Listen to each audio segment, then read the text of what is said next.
So after leaving the theater, having gone to see Five Nights at Freddy's 2, the first thing I'll say to you guys is that this movie is a big improvement over the one that came before. Now, I'll start off by telling you guys that this movie is darker than the original, and Scott Cawthon used horror elements much differently than he and the team of writers that wrote the original movie did, and I think that alone made this a much better movie than its predecessor. Now, this film focuses more on Vanessa, played by Elizabeth Lail, in this story, as we learn more about her childhood, and her family as she and Mike struggle to both define their relationship after the events of the first film and move on from the trauma surrounded by said event. Now, Matthew Lillard returns for this film, and despite the fact that I didn't really like his casting in the last film, the way they utilized him here in this film I thought was smart, and it absolutely added depth to Vanessa's character and upped the fear factor. Now, as for the rest of the casting, I thought it was fine enough, and even though a large portion of the cast makes an appearance in the movie simply to be dispatched expeditiously, and I have to say, despite, again, me not loving Matthew Lillard's inclusion in the first film, that I absolutely love Skeet Ulrich's casting in this one. In fact, I thought it was genius.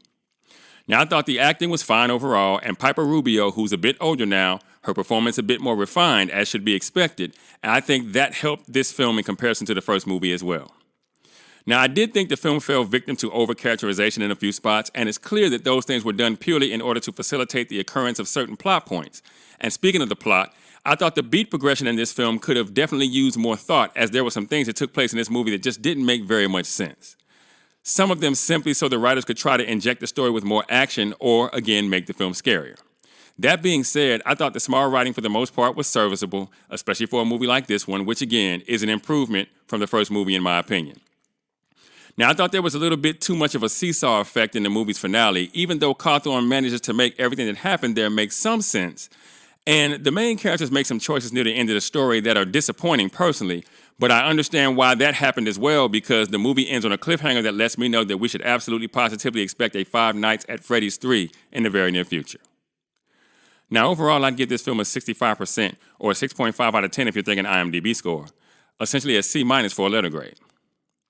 Look, if you visited me on my main YouTube channel, then you may have seen my review on the first movie, and if you have, then you know I didn't like that movie at all. This movie, I admit to you guys, I feel a little bit different about, not so much because this movie is great by any means, but I like the fact that it's a vast improvement over the first film. And so if you are someone who happened to like the first movie, or you're a fan of the video games, I think you'll like this movie as well, and given that the filmmakers seem to have learned all the right lessons from the first film, I can only hope that Five Nights at Freddy's 3 will be even better than this one.